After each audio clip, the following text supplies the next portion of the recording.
In fact, you get more benefit Okay. because when you're hearing someone's realizations, depends on who you're listening to also. It's not only what they have read from the verse, but it's a culmination of their experiences in Krishna consciousness. Having said that, I think rather than just reading once a week for an hour, what worked for me, I can tell you, what worked for me, form of a book is not different than Krishna, right? Krishna form of Srimad Bhagavatam or any scripture is not different than Krishna. So it is having a personal conversation. If when you're hearing someone's class, you're hearing about their experiences with Krishna. So it's like a third person conversation, right? Like I'm talking and I'm having you're hearing about Krishna from me. So it's my conversation with Krishna, but you're hearing in third person. But when you start reading, it's direct communication with Krishna. And try it. Sometimes your answers will be just open a random page. But if you can study in sequence, even better. Sometimes I'm so exhausted. Like I can tell you, we came at almost 1 o'clock that night, and I had a splitting headache on the plane, so I didn't read anything. I was intending to read quite a bit and get a lot done, but I was just like trying to shut my eyes. And so I came back and I said, "Oh, I didn't read anything." So I picked up, I read one line. That's it. I read one line and I put the book away. So even if you're tied to Krishna by a string, it doesn't matter. But you're tied. So it's not hard. It's not hard. It's just sometimes to form a habit, it's easier to form it by attaching it to an already existing habit. So if you have a habit of drinking water, before you go to bed, then maybe put it with your water bottle, put a book with your water bottle, and just read. Try to read a paragraph. If you can't read a paragraph, at least read few lines. And then if you can, write one thing, what that's going to do, especially before going to bed. Then that 6 hours or 7 hours that you're sleeping, that is on the subconscious of your mind, right? And you're directly connecting with Krishna through his speech. Does that help? Yeah, thanks. Helps a lot. Thank you, Mataji. We have to trick our mind into doing things. Like I really, when I used to hear these scholars reciting shlokas, I'm just like, how do you do it? Out of memory. Amazing. So I had this real desire that I'm going to, learn to recite shlokas really eloquently and by memory. And so I tried. I said, okay, I'm going to do it. I'm going to do it. I'm going to do it. It never happened. You never have time. So now, off late for a year or so, every time I brush my teeth, I change the verse every 3 months or whenever I've memorized it. I just have it printed out and I put it on my mirror, in my near my wash basin, pretty much. And I'm like, seriously, but it works. It works. While I'm brushing my teeth, I just read it once and twice, and you don't know how many shlokas you can memorize like this. Attach it to an activity that you already do. That is, it's called arop by Krishna. That means all our daily activities, also you can make them Krishna conscious by putting an arop, by putting an allegation on them. Allegation of Krishna.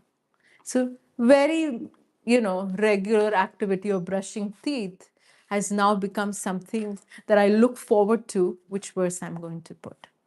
So we have to find these different elements in our life. That's how we can Krishnaize it. Yeah? Helps? Yes. Okay. Any other thoughts? You said that when you are listening to someone, you are listening to their experience. Yes. So doesn't that improve the faith? So whenever we listen to someone, it does kind of enhance your own faith, right? Listening to their experiences, how faithful they Absolutely. are in Krishna Absolutely. consciousness. So Prabhupada always gives this example that milk touched by a serpent can become poisonous, right? Uchishta, it becomes touched by poison. So you have to be very careful who you're listening to. Of course, if you're listening to bona fide speaker who comes in the line and who's understanding through the lineage, then you're hearing the right person, right? And when you hear from such a person, you're not only hearing Krishna's words, but you're hearing of their life experiences in Krishna consciousness. It's a very enriching experience. So, hearing is definitely very powerful. Very, very powerful. In fact, the inspiration to read will come only when you hear. Shravanam is the first thing. Your hearing, make sure it's intact. I keep telling my children, they have those earbuds plugged into the ear constantly. It's like a now part of their body, I feel. But make sure your hearing is intact, because even when you're sleeping, what wakes you up? Sound, sound vibration, right? Hearing is so powerful. That's a sense that's always active. So hearing is extremely powerful.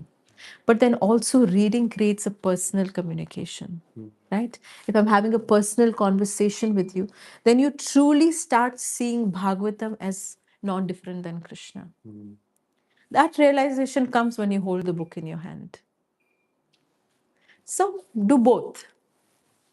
Yes. Yes, Prabhu. I thought somebody had their hand up before you. Yeah. Yes. Sorry, I went to him. I know you had your hand up. It's okay. Go ahead. I promise I'll answer his questions. Hare Krishna Mataji. My question is from the class you gave on 9 forms of Narsimhadev. Yes. So just like how Narsimhadev has like different forms, Hanuman also have different forms, and when one of the form is called Panchmukhi Hanuman. Yes. Pancham. So in that the two faces are called Narsimha Mukha and Varaha Mukha. So what's the connection between that? I don't know exactly. I haven't studied that pastime so well, but I was always curious. I've heard the Panchamukhi Hanuman pastime. In fact, in Vastu, they say that it eliminates so many of the disturbances. I don't remember the pastime so well. I haven't studied Ramayana so well, even though I really, really desire to. So I don't know how to answer that question, but I can research for you. Yeah. But Panchamukhi Hanuman is also known as a remover of all obstacles. In fact, as a Vastu remedy, they mention that just having Panchamukhi Hanuman on your door near your entrance destroys all the negative influence that can come into your life. And that is, and in fact, if you look at it in a larger perspective, that is the influence of any devotee in your life. And they eradicate all the negative influences in your life. And the strongest point of why we look at Hanuman is not to remove our difficulties. We look at Hanuman because of his dedication to Lord Ramchandra. For me, the most fascinating thing about Hanuman is that he's so fixed.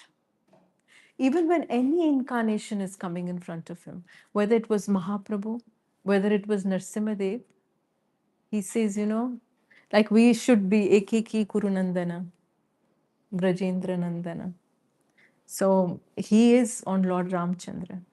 His mind, heart, intelligence, senses, everything is fixed on Lord Ramchandra. That is what we can learn from Hanuman.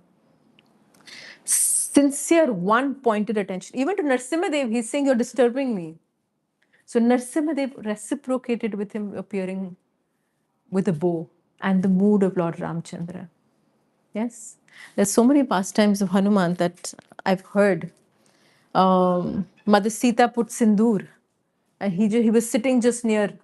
You know why we offer sindoor to Hanuman? Yes, because Mother Sita was putting sindoor, and he happened to question her that why are you putting this? He said because it pleases Lord Ramchandra. So he said, "Oh, really? It gives pleasure to Lord Ramchandra?" So he took the whole bucket of sindoor and just poured all over his body.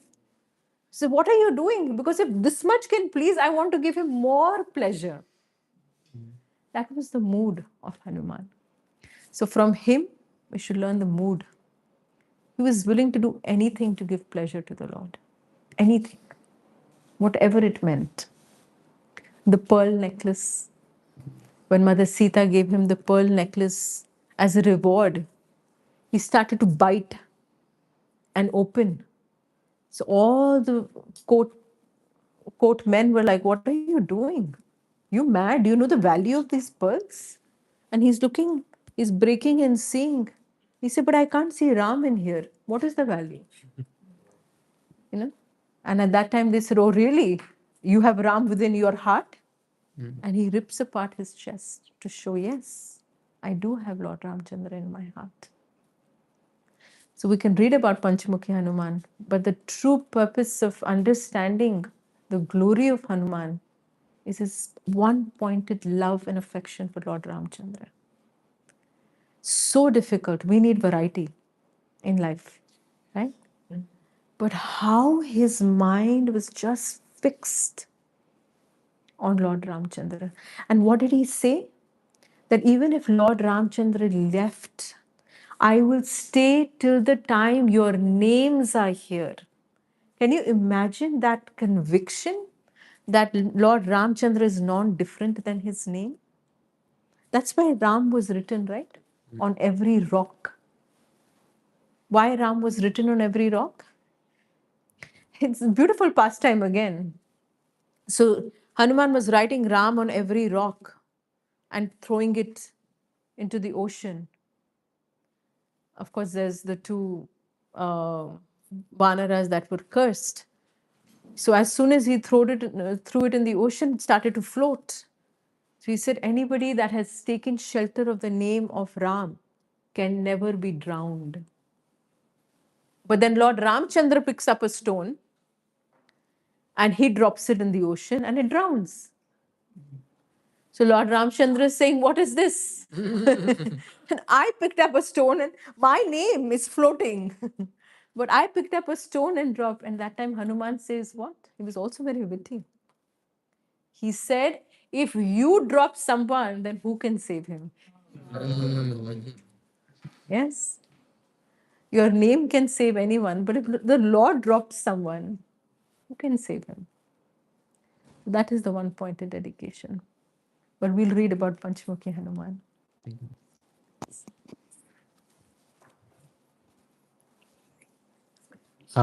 My question is a bit more on practical. So I was talking with my friend just before coming to this session, and so he was telling me that he gets affected a lot by, if someone shares a problem that, oh, I'm depressed, I'm in anxiety, then he will start thinking about the problem, and then he will eventually end up being depressed or anxious. So he was asking me, like, what can I do? How can I avoid doing this, and also be there for that person? Yes, yes. You know, this is something I'm going to say might come across as a little controversial, but it works for me. And it has worked, I think, for many people that I've shared with. Self-realization is impossible unless you're a little selfish, right? Selfish as in self, putting self first. Mahaprabhu also said, Para Upkar is after. First, deliver yourself, right? So, when we come to the Hare Krishna movement, we come one day and the second day we become Para Upkari. Isn't it? Yes, we're expected.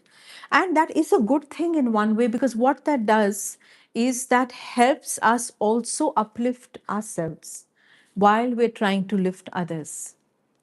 But sometimes when somebody else's burden is so much that it might pull us also down. So Srila Rupa Goswami has given us the training of having the 3 layers of association. Yes. One is we should have association of our peers. We should have association of our seniors.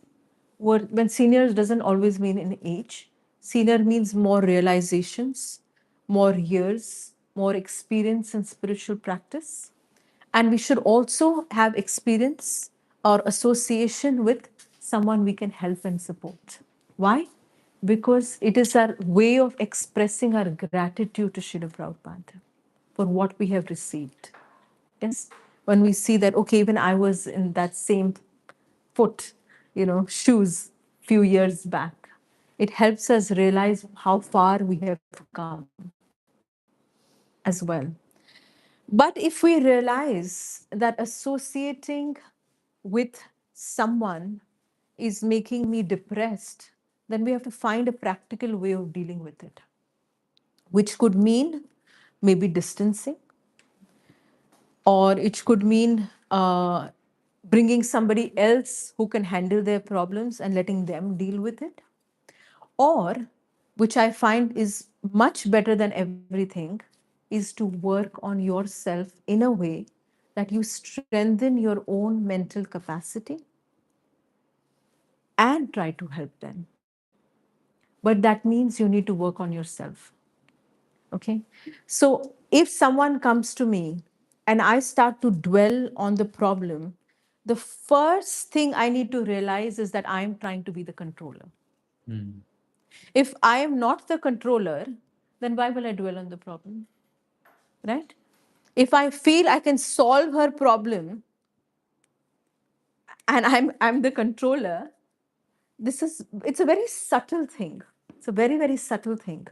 It's a subtle thing because I'm still feeling, I may not express it, but my behavioral pattern is showing that I am a controller because I'm trying to solve her problem. Now, you can ask me a question and I can give you a response based on my experience, but then two steps, I close that book and I'm gone. Because my responsibility was to help you when you had come to ask me for help. Right? And maybe if I'm responsible to take care of you over a period of time, to do regular checking. But even Krishna doesn't interfere with our free will. And he is Swarat. And he is the supreme controller. But we, because we are not controllers, we are artificial controllers, we like to take away the free will of people. It's a very subtle thing. If we notice that we're becoming overwhelmed with other people's problems, it's a very subtle hint that we are trying to be controllers. We need to work on that aspect, and that can be done in many ways. If we realize we're being controllers, then we need to be vigilant. When Srila Prabhupada mentioned that walking on spiritual life is like walking on the edge of a razor, it didn't mean like we were walking like this. It meant to be so vigilant, to actually study our, subtle natures. Because gross problems, we've already given up. We're following the four regs, most of us in this room. We're following the regulative principles, right? The gross problems are already, now we have to refine and refine, and we have to work through these finer anarthas that are so engraved into our cellular system, So to identify, we have to become sensitive to them. So in practical opinion, try to work. Try your best to help and then step back. Don't dwell. And if your mind is dwelling, then pick up an activity that you really like to do. Lead kirtan or read a book. Divert your mind forcibly away from that situation. Yes, that is a conscious effort. If such a person is becoming still very overwhelmed, then maybe this service is not the best for them. Maybe they should go wash pots first. Physical activity, physical hard work is very purificatory. It's very, very purificatory. It's not that you're supposed to do just, it's physically also very purificatory, and it removes these subtle anarthas from our mind and heart. But if somebody is realizing this and asking this question themselves, so they're noticing their flaws. That's a very good sign. Many people are so oblivious to their flaws, they walk around thinking in illusion that, oh, हमको सब आता है. If you ask people sometimes, you tell them, book ले लो, take a book. They say, नहीं हमको सब मालूम है, हम सब जानते हैं, हम Krishna, I know everything about Krishna. If you say take a book. But the person who actually reads Srimad Bhagavatam, and the more they read, they understand that I can never know about Krishna. Same way, if the person is understanding that I'm having some flaws, he's making progress already. That means he's made progress. So I think the practical reason, if you already know this friend of yours, if you know the person and you think he's very sincere, he or she is sincere, then you can tell them, pick up an activity. If you feel like your mind is dwelling too much on it, pick up some strong activity that you like to do in Krishna consciousness in a positive way and engage in that and shut off that chapter. That's gone with the person walking out of your room.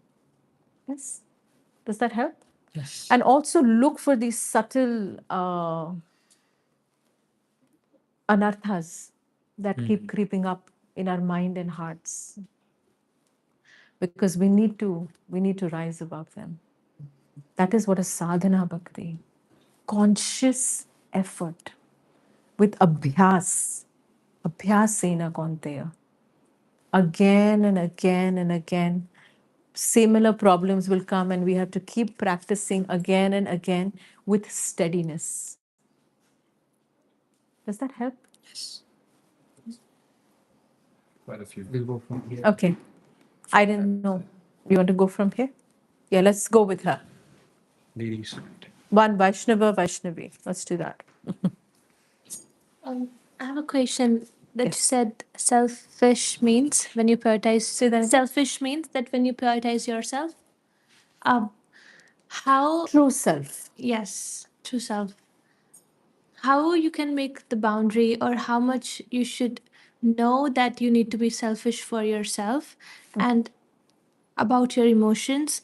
And yes, I'm not able to frame it in a nice way, but It's okay. I think I get what you're trying to say. Yes. So when I say selfish, doesn't mean that you become meanly selfish. Selfish means you put yourself first.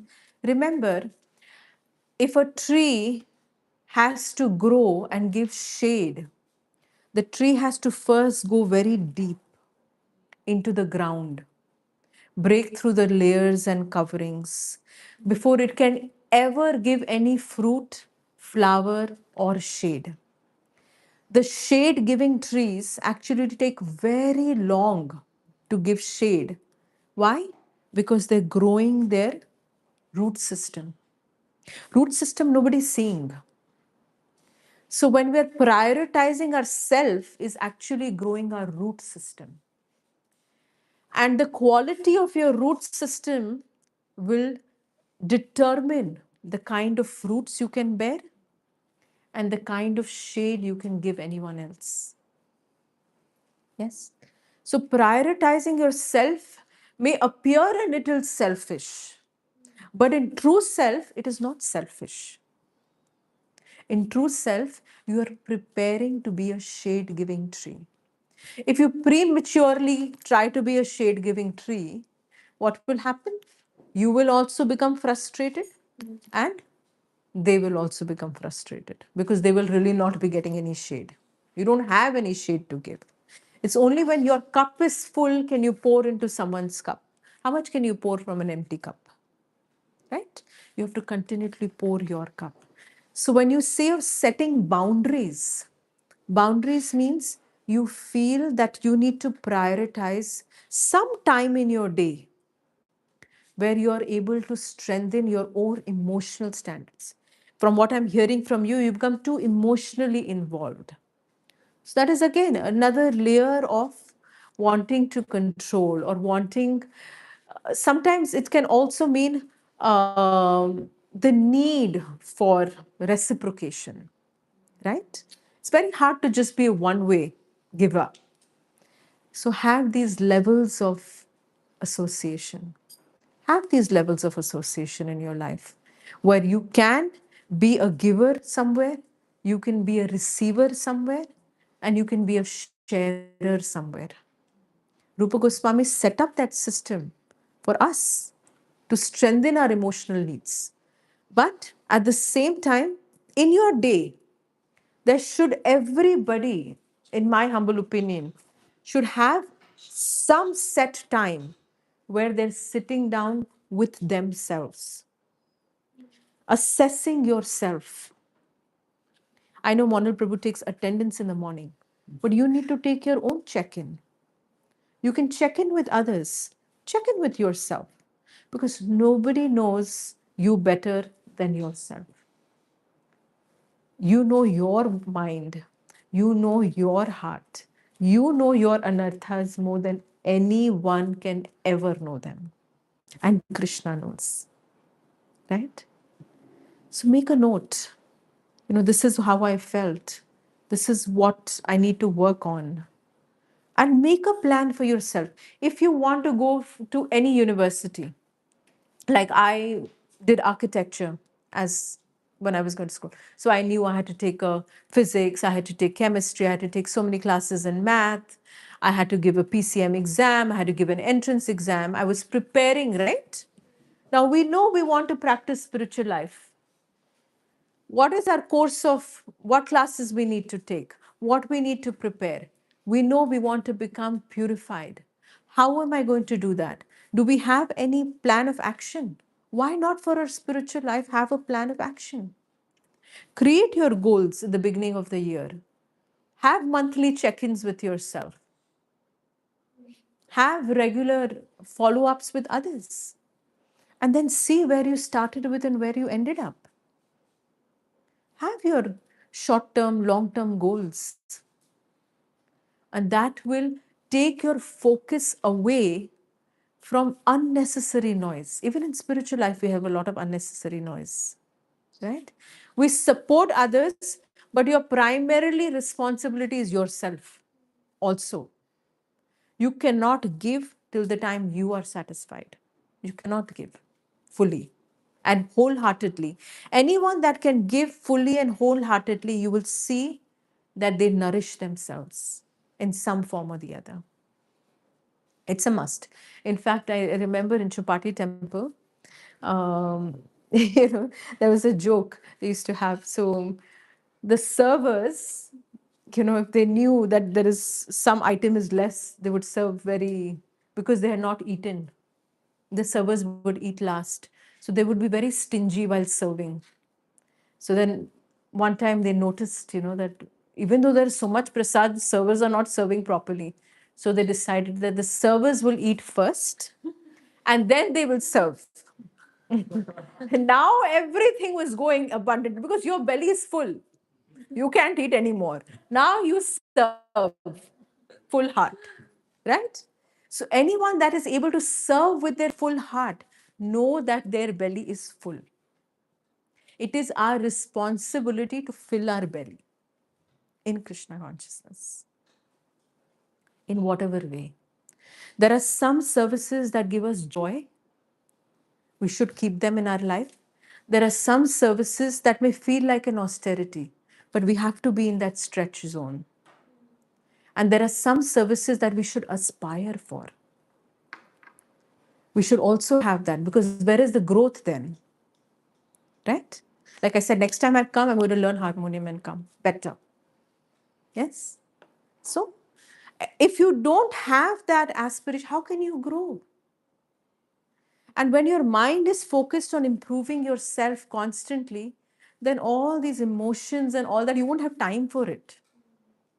It will automatically start to subside. It will become softer and softer, and it will become background noise. We need purpose in life. Yes?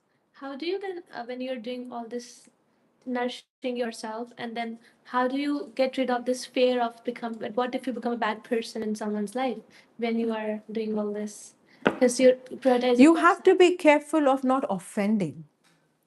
But some people will be offended irrespective. There's not much you can do with that. Again, that feeling of wanting to please everyone. You're not Krishna. Even Krishna had enemies, you know. So you cannot please everyone. But You have to make every conscious effort to not offend anyone knowingly, and try your best unknowingly also not to offend anyone. You shouldn't be the offender, right? But some people can be sensitive to a lot of things and be offended. But don't be overwhelmed with that. See, our point is we are in a Jurassic Park, right? Our point is not to become lost in the Jurassic Park.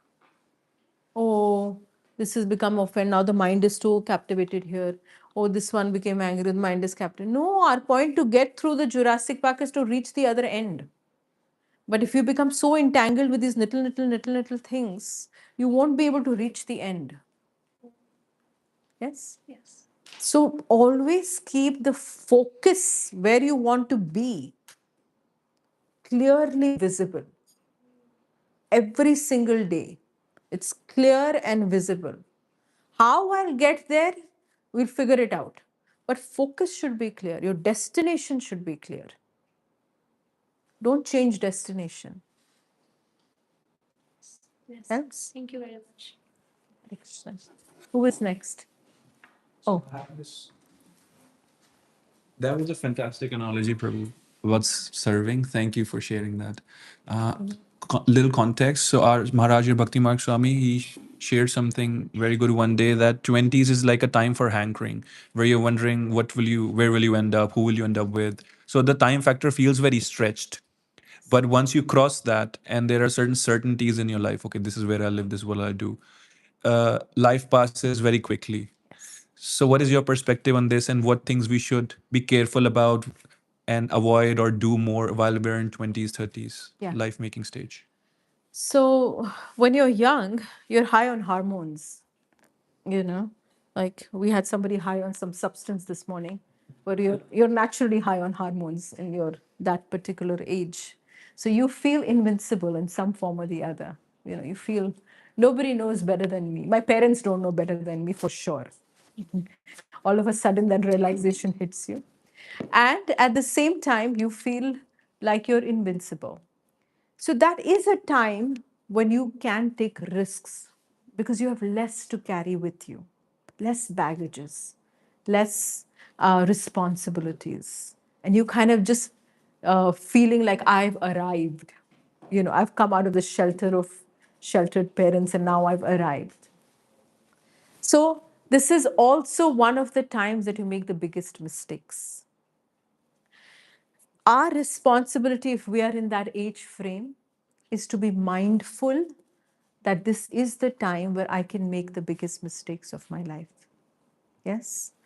But I can also take risks at this time, calculated risks. And this definitely, in my perspective, is a time where there's a lot of uncertainty and time does feel like it moves slowly. But however, midlife, it's like almost that, you know, between that 30 to 45, where it goes, it just disappears. Like I remember when my children were born, I don't know how they turned 21. You know, I remember the first 5 years, I'm thinking, can this child just grow up? And now I'm thinking how I can shrink them back. So, how that time passed is because you had so much responsibilities at that point. You did not have time to actually sit back and think about life. It was go mode, you know. Your responsibilities were a lot. And that I'm talking from the perspective of Grihastha ashram. But even when you're in any ashram, that particular time frame, you know, if you're as a work professional, even they'll find like, you know, there's so much because your biological clock and your career clock, they're always like, in fact, I feel they conflict with each other. For women, definitely they conflict because we need to bear children at the same time and we're trying to build a career at the same time. And you know, if the men are also equally involved in the life of their child, then it's like it's a total conflict. So it goes so fast. It definitely goes very fast. But to make sure that it goes at a pace that you want it to go, you need to use the primitive years very, very foundationally. And I often feel nice that, I was appreciating this morning also having an ashram like setting, because this really, really sets a strong foundation. We heard from the graduate also that it really sets the foundation, it sets you up for life, it shows you a way of life. It shows you, gives you an experience. Like my husband was 7 years in a brahmachari ashram. He said, I just wish my children would spend it even one day. If they can't spend a month, at least one day in an ashram. It just teaches you a way of life. And so, yeah, definitely life goes up faster, but using the primitive years to creating a foundation. Because even if you don't get time during that period to be very actively involved in Krishna consciousness, like doing as much service as you are, you can still sustain very well, because you have enough nutrition in your body and strong sadhana, and you know how to sustain yourself. You've learned that in a practice. But having said that, I also think that the midlife is a time of a lot of realizations, which if you should take some steps back in your midlife and reflect on what is working and what is not working. And don't become into the rat race of foaming at the mouth, which often happens. Um, Developing very good friendships during that time is also because everybody is now moved from the hormonal phase to the phase of settling down. Uh, you can really develop good friendships, valuable friendships during that period, which can become lifelong friends. You can also dive very deep into some form of shastra, because you move from the frivolous nature to a more steady, grounding kind of base. So yeah, I feel that every age, if you connect it to Krishna, when you're in this age and you have less learn a lot of skills. Even if you don't learn it fully, learn it. You can pick up a lot of things and learn at this time. Use the passionate energy that you have for this purpose. And when the passion kind of slows down, then you use the grounding resources of what you have. Then you take one service and like, one skill, even if it's Shastra reading, and then you dive deep into it. But use your passion to learn multiple things, try multiple things, learn Pujari Seva, learn Mridanga, learn harmonium, learn all the skills possibly needed, and use your passionate energy for that. Does that help in any way? Thank you. Yes, Prabhu. Okay. Do you want? Okay, and then we'll come to you. Yes, is that okay? I'm so sorry. Let's use the microphone. In the course of any endeavor, how can one discern whether we should continue or persevere with our efforts, or just that it's not aligning with Krishna's will? Like, when can you stop persevering? So the umbrella of understanding is it taking you closer to Krishna? Primarily. If it is not taking you closer to Krishna, then it's not working, clearly. But like I've spoken in the days we've been here, to have a support system who tells you, you know what, you might need to check what you're doing. Who is that comfortable with you? We have to have such well wishers in our life. It is crucial, absolutely crucial. It's one aspect that I feel we don't cultivate as much, to really have those deep well wishers whose instructions and whose comment we can take seriously without feeling offended.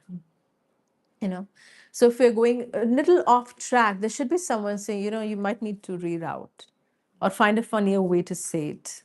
And, like, I think you're becoming a bit too arrogant. Because sometimes we're able to see, but when we're in the heat, we're able to see when it's done, when we step back. And then we try to justify. We're feeling guilty about it and we try to justify. But it takes someone else from the third person perspective to actually see that, oh, you know what? You might want to work on this. I don't know what you're working on, Govindapriya, but I think the need of the hour is this. So when we have such friends, and as far as efforts and endeavors are concerned, that's something you're putting in energy into. And if it's if it's solving some problem of your life, like if you're putting effort into a job and it's helping you make money and giving you peace of mind, yes, you definitely want to do that, even if it's not directly connected to pure devotional service. You're paying to get here to the temple. You probably have transport, you probably have a car, you're going to need finances to maintain. So, in some way, it's connected to Krishna.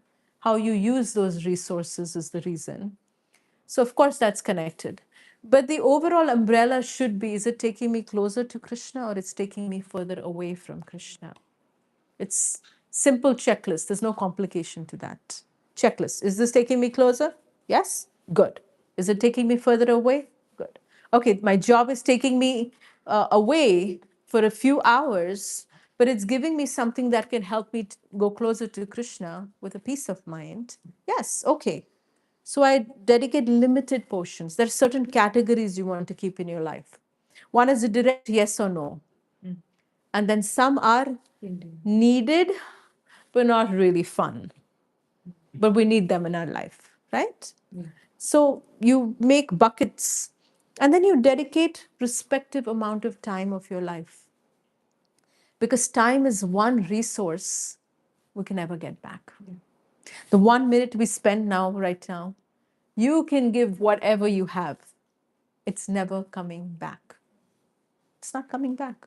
We have breaths written.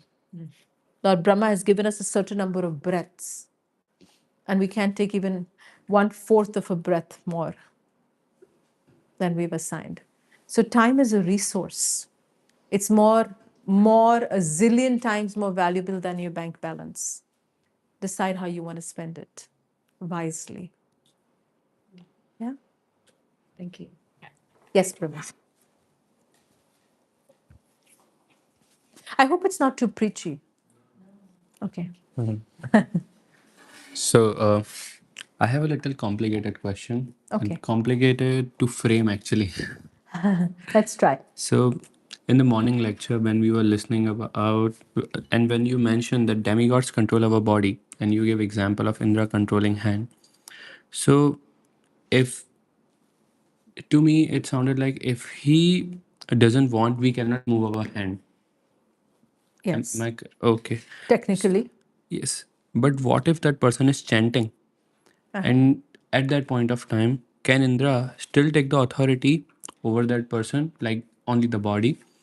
And any other demigod, can they still by any chance take authority of that person over that person's body? And the reason behind this question is also there that we have seen now comes to actual controversial part.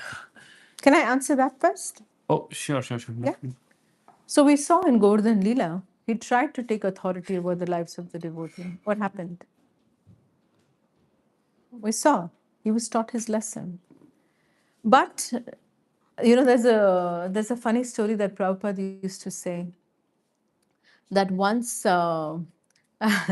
somebody stole fruits from I think it was somebody's garden, and somebody stole, I think he was a villager, local villager stole fruits from the garden, and the owner caught him.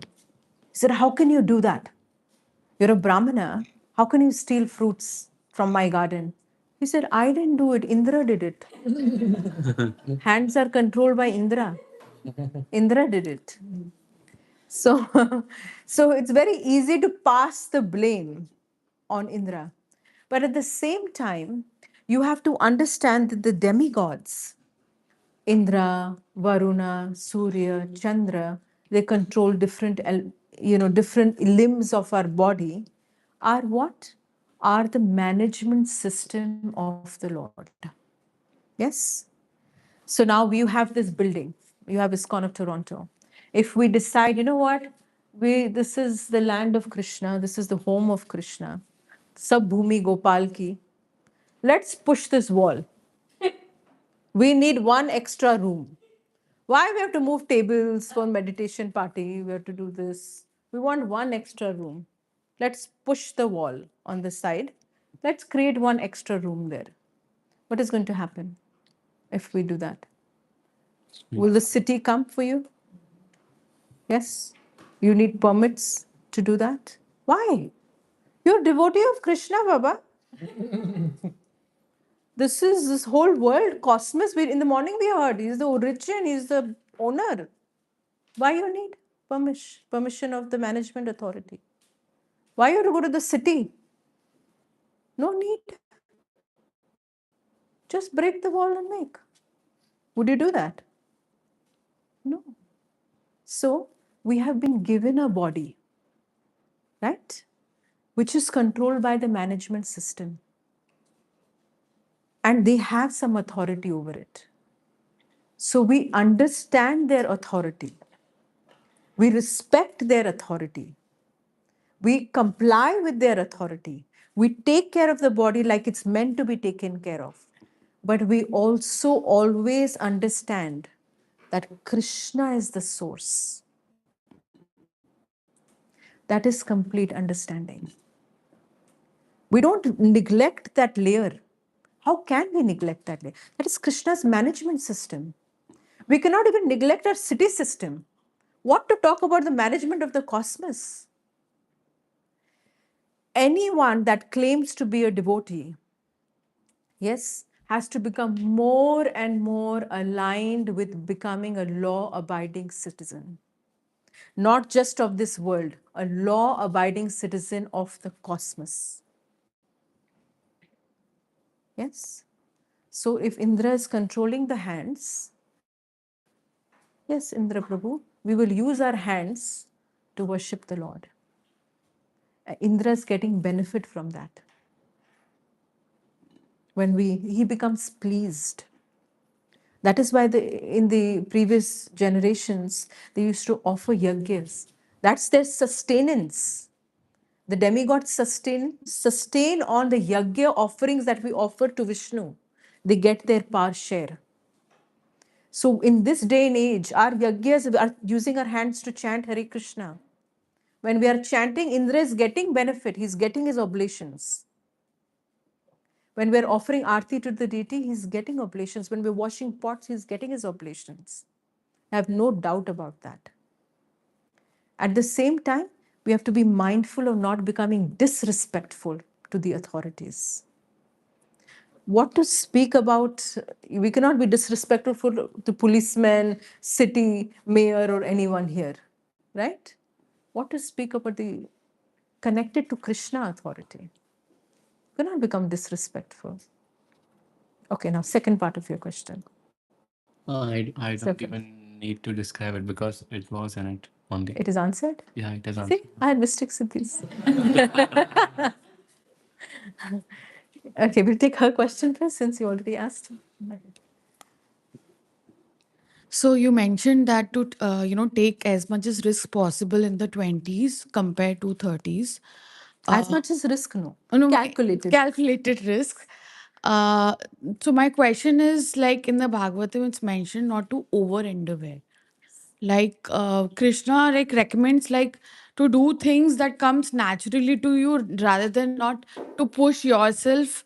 So how to balance like taking the risk and not over endeavoring into things that matter to us? It could be goals, career, anything, even relationships. How do we do the balance? Yes, very good question. Now, you have to understand that what are you over endeavoring for? Okay. Is it an effort? To give you an example, you saw how much effort Prabhupada put to get on the Jaladuta.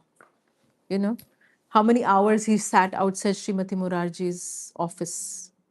How many times she sent him away? Yes? Was that over endeavor? It was a lot of effort.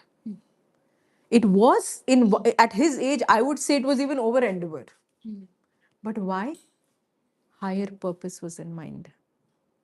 Yes? He had his guru's voice ringing in his head.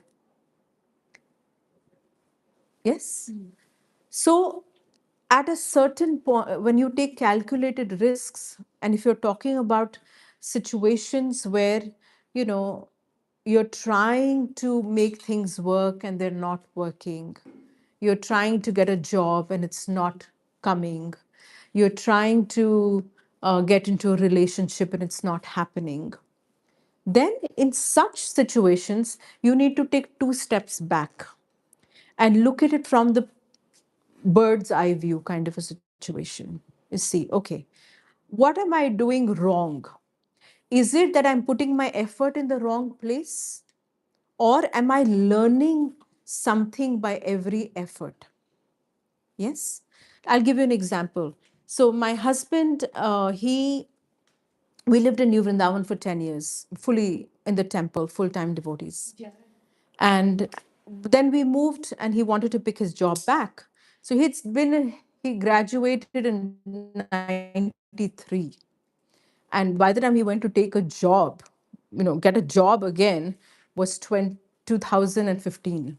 You can imagine the IT industry had like changed, probably, even those computers never existed. It was so outdated. So, but he took a few crash courses and he wanted to get on his feet again and get a job. So he took his first interview, terribly failed.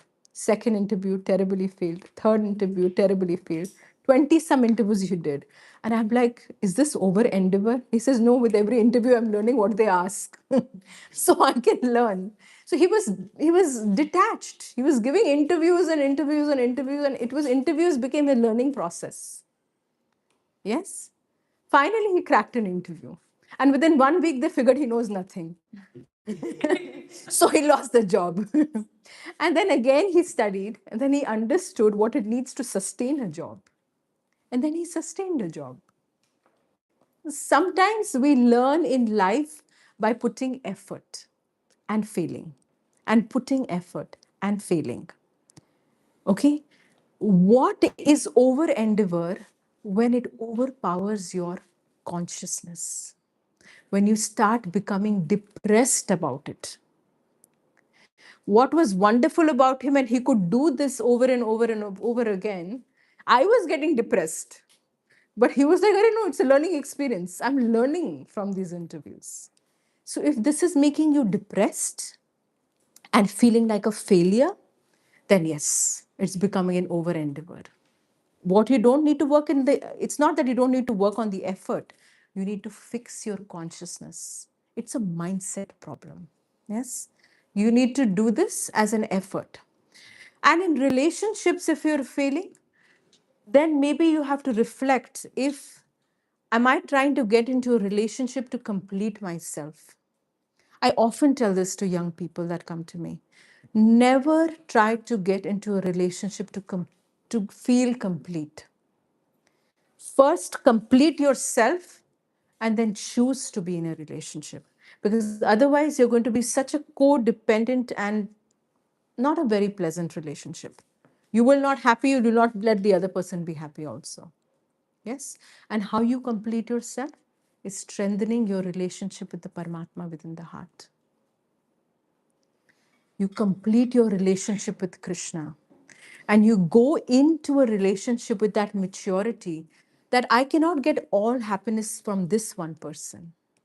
The source of happiness is within my heart. We are here to share the journey. Then you can sustain a relationship. But if you go into a relationship wanting for someone to complete you, it is impossible. It is not made for that. It is to complement you, not complete you. Does that make sense? That was beautiful, Mataji. I can talk a lot. Yeah, you are a very good speaker. Yes. No, now, and then. Yes, I don't know. Our timekeeper, where is she? Oh, how am I looking past you? We have time, right? We're at what? 11? We have till 11:30? Yeah. Um, I think a problem that most of us Gen Zs face is procrastination. So, and I primarily face that. Me So, too.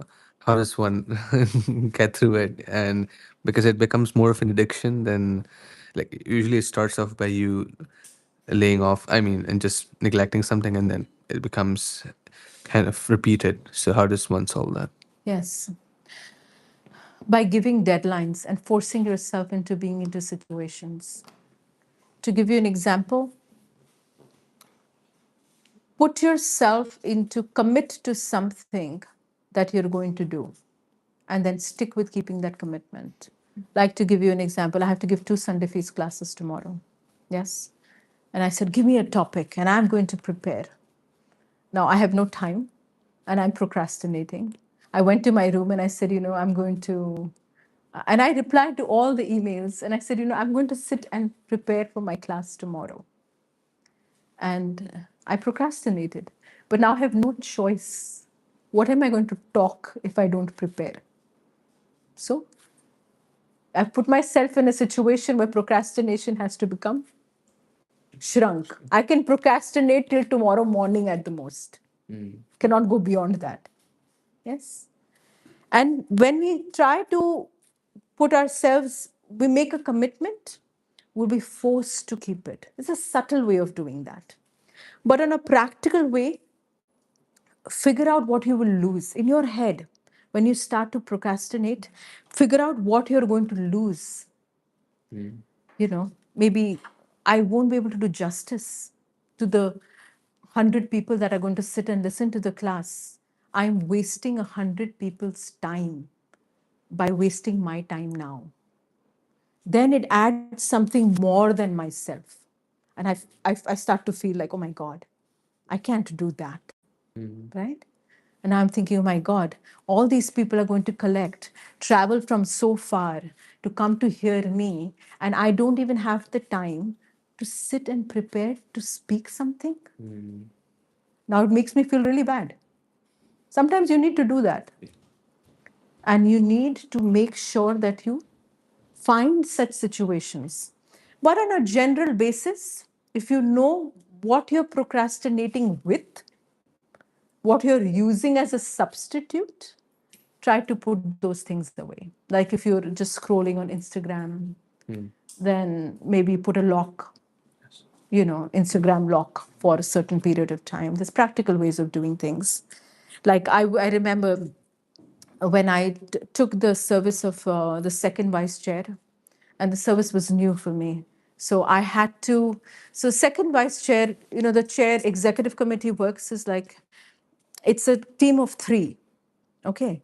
So every year, one member is added and the chair drops out of the executive committee because it's a lot of power. You basically have a lot of power over the entire North American region, right?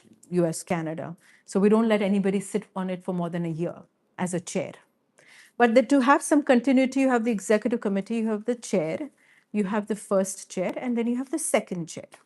So when I became the second vice chair, I had to now understand what was happening for the last 3 years. So I was sitting on my phone reading all these emails, messages, this thing. My God, my mind was like totally off the hook. I was losing temper with my husband. I was a little thing in the house was driving me nuts, not naturally me. I said, this is going crazy. This is getting a little out of control. So I immediately decided that I will read only, I will respond to my EC messages only during this period of time. My phone would physically go into a locker. I had to literally, for 1 week, put my phone in a locker and lock it up for a certain period of time. And that helped. And now I don't care. Now they can keep messaging me. I will reply when I want to reply. But initially, because it's something new, you might have to, it's shakes your ground that you've already established. So you find a practical way of dealing with it. So assess what you're doing after you're procrastinating, what you're doing instead of what you were supposed to be doing. Deal with that. Tuck that away somewhere. Then when you're empty, then you're like, okay, might as well just do this. Yeah. Just had a follow up. You mentioned about commitment. Uh-huh. That is also an issue that a lot of people face, especially committing to a Krishna conscious lifestyle. Um, Even in the movement, getting you to commit to such a lifestyle is difficult for many.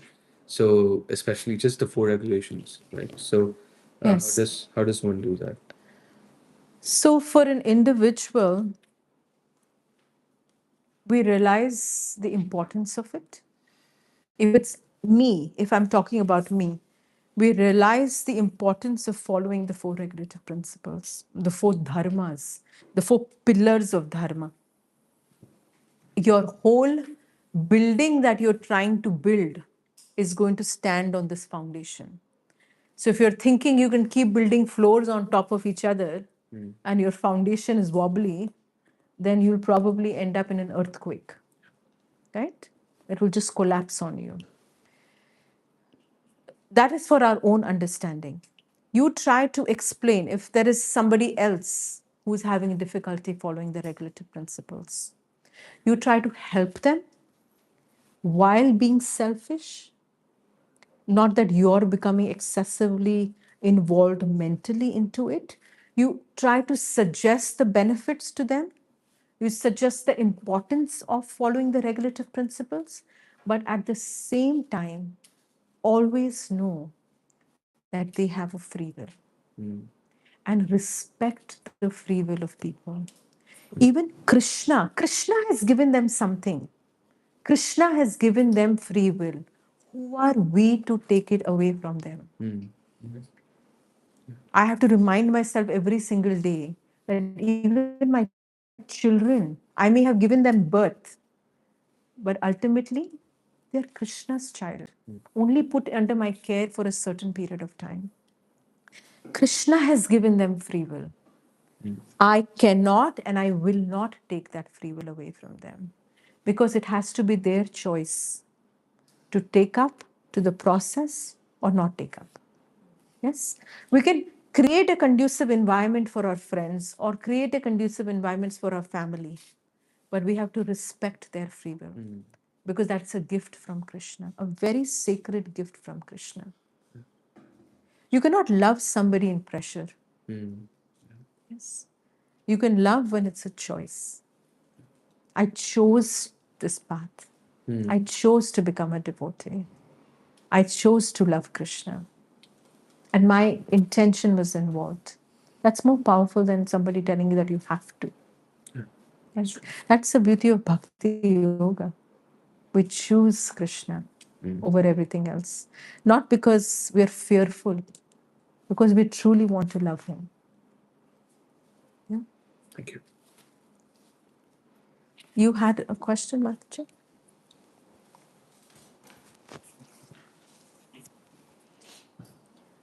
Mataji, like I was thinking that when, like, if I'm having like an extreme emotion, like extreme anger or extreme sadness, I've become good at like sitting with that emotion and figuring, getting to the root cause of it to see why I'm even feeling that in the first place. Because many times, it's just superficial reasons you come up with, and when you really think about what was bothering you, you get to the root cause. But I've been awarded that luxury because I guess COVID spoiled us all. We all have that distance, right? So now, when things change and when you're with the person, like either a work scenario, your friend, what have you, whatever the context may be, I fear that even if I have restraint over my words, I don't have restraint over my face. So it's like, how do I navigate those waters, even though at the back end, of course, we are working, all of us are working at ourselves, doing our sadhana. And so Yes. that was my question. It's a very practical question. And the understanding is that it takes time. It's abhyas. I may talk here, but I've had moments where I needed to say, somebody give me duct tape, like literally tie my mouth and not speak something, because we have this tendency to be reactive. We have this tendency. Sometimes we're able to control it, sometimes we're able to regret it, and sometimes it's just out of control, right? Then we have to go and apologize for it or to make up for it. So, with every effort, it's like applying for that job.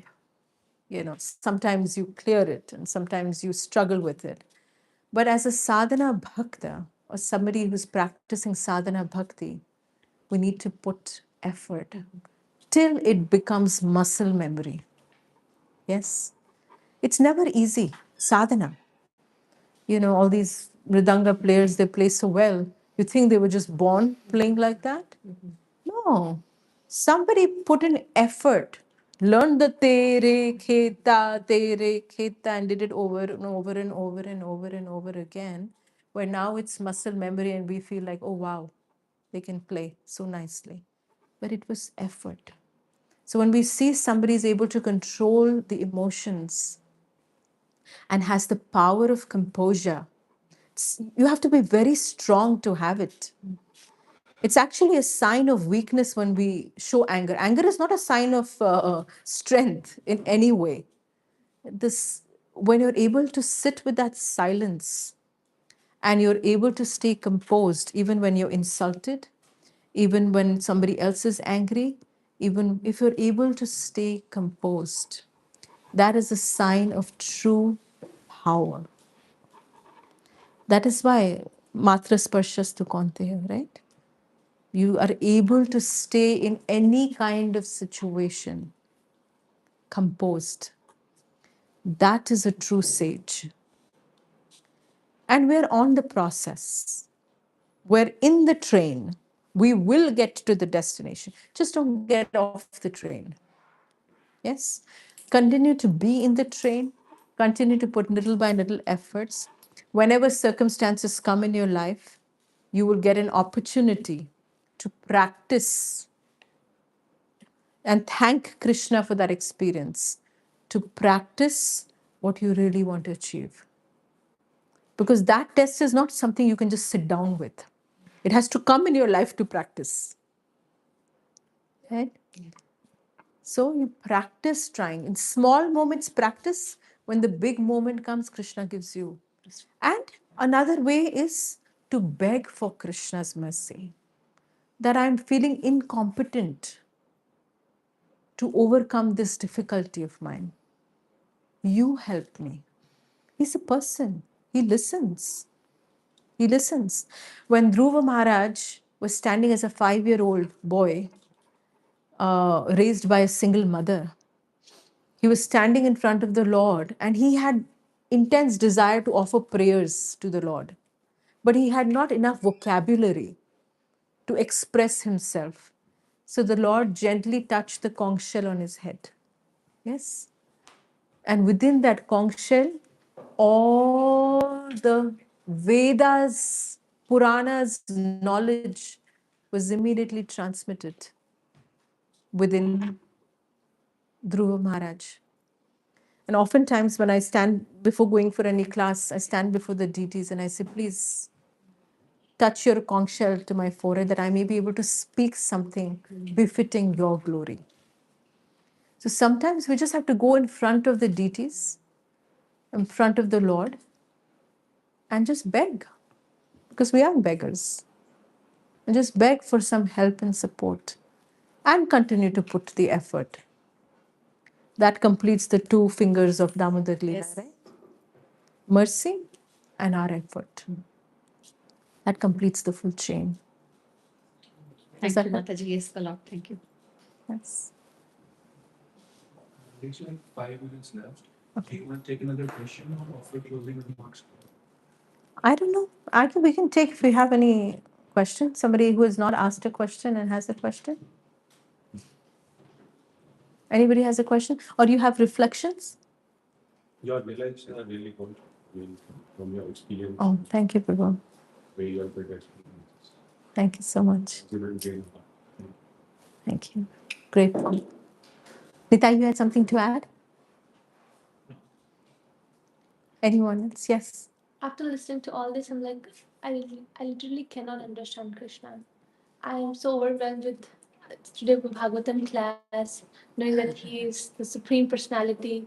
And then I was thinking that sometimes He just said I helped him. It doesn't look like I helped her. no,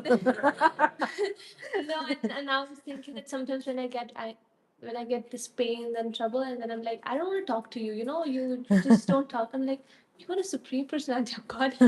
You're teaching me something, and now I think I need to go and sit in my room and just think that okay, you are the great. I still have doubt on you, but now I don't. It's very overwhelming. You can go back and forth between the two rasas. It's okay. It's fine. Mother Yashoda went like this also. For a moment, she saw the universal form in Krishna's mouth. She was like, is he really Vishnu? And then immediately a cat meowed in the background and he jumped up into Mother Yashoda's lap. Yes, the same. And he was telling Mother Yashoda that I'm Lord Narsimha. And then the cat is meowing. He's like, oh, you are Lord Narsimha. Yeah, right. And this little cat is scaring you. You are Lord Narsimha. Yeah, I'm now in the middle of this. Like sometimes when I go up and I talk to Gopind, I'm like, I'm not gonna talk to you. We are over. Like I don't want to talk to you. And now I'm thinking I'm gonna go and like, you know what? I'm very grateful whatever you have given me. You're the best. But yes, it was very beautiful to know this side of him. Thank you. Thank you. I'm actually very grateful. Do you have something to add? No, I'm just grateful that, there's so many sincere souls in this room. I thought I'll come here to be able to serve all of you, but I've gained so much from all of you. I've literally learned so much. Um, I feel recharged in my practice in Krishna consciousness. So, you know, I'm definitely not in that illusion that I came here to give something. I actually came here to receive. So, really, really grateful. Thank you, all of you, for your association, your care, um, your love and affection. Means a lot. Hare Krishna. Thank you for accepting the invitation for your next visit because you already said no. Next time. I have to learn Mridanga. I can't procrastinate. I mean, I have to learn harmonium.